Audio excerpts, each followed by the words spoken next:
Preparing for a Docker DevOps Engineer interview? You've reached Candy Mentor, and this video is for you. We'll walk through 20 key questions you're likely to face. For each question you'll see a sample answer followed by the key points to cover. Subscribe, like, and share, and drop a topic request in the comments. Question 1. What is Docker, and how is it different from a virtual machine? Docker packages an application and its dependencies into a container that shares the host operating system kernel. A virtual machine includes a complete guest operating system and runs through a hypervisor, so it usually consumes more resources and starts more slowly. Containers provide faster deployment and higher density, while VMs offer stronger isolation and support different kernels.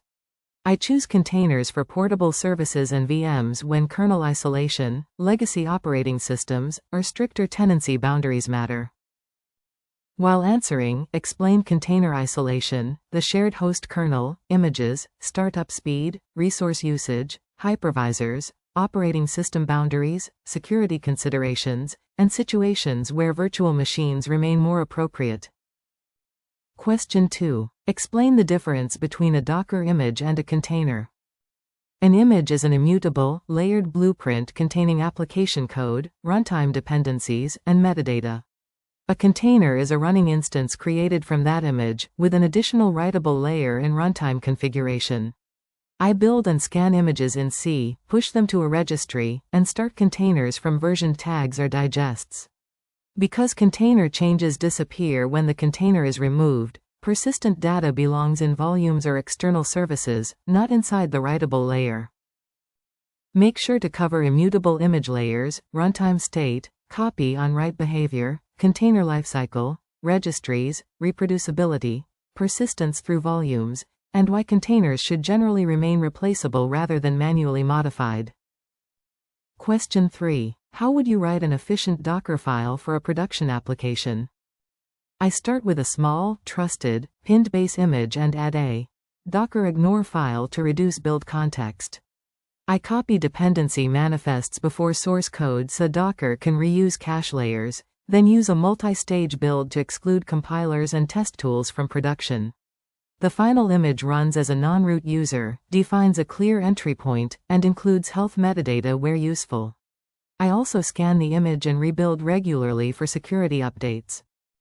In your answer, talk about minimal base images, multi-stage builds, layer ordering, dependency caching, non-root users, pinned versions, Docker ignore, health checks, metadata, and separating build time tools from runtime requirements. Question 4. What is the difference between CMD and ENTRYPOINT in Docker? ENTRYPOINT defines the primary executable, while CMD supplies default arguments or a default command. For example, ENTRYPOINT, Python, with CMD, app.py, runs Python with app.py, while users can replace the arguments.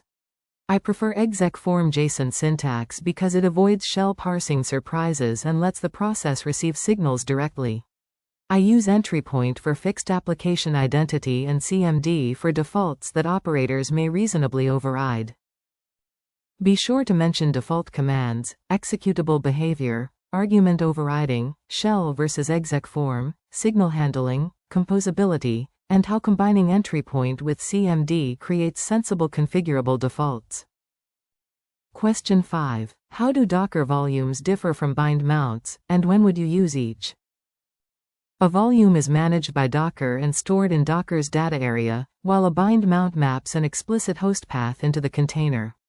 I use bind mounts for local development when source changes should appear immediately, but prefer named volumes or managed storage for production persistence. Volumes are easier to move and manage consistently. For databases, I also evaluate backups, replication, file system performance, and whether an external managed database is safer.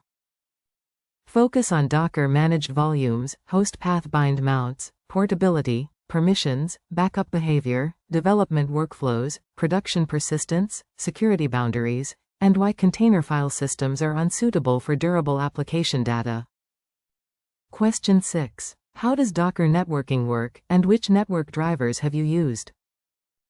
Docker creates isolated networks and provides service-to-service communication through virtual interfaces and embedded DNS. The default bridge is common for standalone containers, while user-defined bridge networks provide better isolation and name resolution. Host mode removes network isolation, and none disables networking. Overlay networks connect workloads across hosts, typically through an orchestrator. I publish ports only for external access. Internal services communicate over private networks using service names. In your answer, cover bridge networking, container DNS, host and none modes, published ports, overlay networks, service discovery, isolation, and how network choice changes across standalone Docker and orchestrated environments. Question 7. What is Docker Compose, and how would you use it in a DevOps workflow? Docker Compose describes related services in a YAML file, including images, builds, networks, volumes, health checks, and environment settings. I use it locally and in integration tests to reproduce an application stack such as API, database, and cache. I define dependencies carefully but do not treat startup order as readiness. Compose improves developer consistency, while production usually needs Kubernetes, ECS, or another orchestrator for scheduling, scaling, and failure recovery. Mention declarative multi-container configuration, services, networks, volumes, environment variables, health checks, profiles, development parity, secrets handling, version control, and the distinction between Compose and production orchestration. Question 8. How do you manage configuration and secrets in Docker containers? I keep non-sensitive configuration externalized through environment variables or mounted configuration files, and I inject secrets at runtime from a secret manager rather than baking them into images. Build arguments are not safe for credentials because they can appear in layers or metadata. In production, I use platform-managed secrets with restricted access, rotation, auditing, and careful logging. I also prevent secrets from entering source control, crash dumps, image history, or diagnostic output. Make sure to cover environment variables, mounted configuration, secret managers, Docker secrets, build arguments, accidental image leakage, rotation, least privilege, logging exposure, and differences between non-sensitive configuration and credentials. Question 9. How would you reduce Docker image size and improve build performance? I first measure the image with Docker history or an image analysis tool, then remove unnecessary packages and build artifacts. Multi-stage builds keep only runtime files, while Docker ignore reduces transferred context. I order stable dependency steps before frequently changing source code so cache reuse remains high, and enable build kit for improved caching and parallelism. Smaller images pull faster and reduce attack surface, but I retain enough diagnostic tooling through separate debug images or ephemeral tools. Discuss minimal bases, multi-stage builds, cache-friendly ordering, build kit, dependency pruning, combining appropriate commands, Docker ignore, parallel builds, vulnerability reduction, and the trade-off between image size and operational debugging capability. Question 10. What security practices should be followed when running Docker in production? I use trusted, minimal, regularly patched images and scan them during development and see. Containers run as non-root users with dropped Linux capabilities, read-only file systems where practical, and explicit CPU and memory limits. I avoid privileged mode and protect access to the Docker socket because it effectively grants host-level control. Runtime policies such as seccomp, aparmor, image signing, and admission checks add defense in depth. Security must cover both images and the host. Be sure to mention non-root execution, trusted images, vulnerability scanning, patching, capabilities, read-only file systems, seccomp, resource limits, socket protection, image signing, and avoiding privileged containers. Question 11. How do you troubleshoot a container that exits immediately after starting? I begin with Docker PSA, Docker logs, and Docker inspect to examine the exit code, command, mounts, environment, and restart history. Containers stop when their main process exits, so I verify that the entry point launches a long-running foreground process rather than a background daemon. I check missing configuration, permissions, dependency connectivity, and resource limits. If needed, I override the entry point with a shell for inspection, then fix the image or deployment definition. In your answer, cover exit codes, logs, inspection, foreground processes, entry points, environment variables, mounted files, permissions, health checks, resource limits, and reproducing the failure interactively without masking the root cause. Question 12. What is the difference between a Docker health check and a container process check? A process check only confirms that the container's main process exists. It does not prove the application can serve traffic. A Docker health check executes a command such as an HTTP request and reports healthy, unhealthy, or starting. I design checks that are lightweight and test a meaningful dependency boundary, with sensible timeout and retry values. Orchestrators can restart unhealthy tasks or remove them from service, but poor checks can create restart loops. Focus on process liveness versus application readiness, health check commands, intervals, timeouts, retries, startup periods, orchestration behavior, false positives, and why health checks should validate meaningful service functionality. Question 13. How would you design a CI/CD pipeline for Dockerized applications? My pipeline runs linting and tests first, builds a deterministic image, scans dependencies and the final image, then pushes it to a private registry. I tag images with an immutable commit identifier and optionally publish a human-readable release tag. Deployment promotes the same artifact across environments instead of rebuilding it, with automated smoke tests and rollback to the previous digest. I keep credentials short-lived and record build provenance for auditability. Mention source validation, unit and integration tests, deterministic builds, image scanning, tagging strategy, registry publishing, deployment promotion, rollback, approvals, provenance, and separating build artifacts from environment-specific configuration. Question 14. How do Docker restart policies work, and how should they be used? Docker supports policies such as no, on failure, always, and unless stopped. I use on failure with a retry limit for processes that may recover transiently, and unless stopped for long-running standalone services that should return after a daemon restart. Restart policies provide basic resilience, but they do not replace monitoring, alerting, graceful shutdown, or dependency management. In orchestrated production systems, I usually let the platform manage restarts and availability policies. Cover no, on failure, always, and unless stopped policies, retry limits, daemon restarts, application supervision, dependency failures, crash loops, orchestration ownership, and why restart policies are not substitutes for root cause remediation. Question 15. How would you monitor and log Docker containers in production? I make applications emit structured logs to stdout and stderr, then collect them centrally with metadata such as service, version, environment, and container identity. Metrics should cover request rate, latency, errors, resource saturation, restarts, and health status. Traces connect failures across services. I define alerts around user impact and sustained symptoms rather than every restart. Logs need retention and access controls, while correlation IDs make incidents diagnosable across container boundaries. In your answer, discuss structured stdout logging, centralized collection, metrics, traces, container labels, resource monitoring, correlation identifiers, retention, alert thresholds, cardinality, and distinguishing platform failures from application failures. Question 16. What happens when a Docker container exceeds its memory limit? Docker uses Linux control groups to enforce resource limits.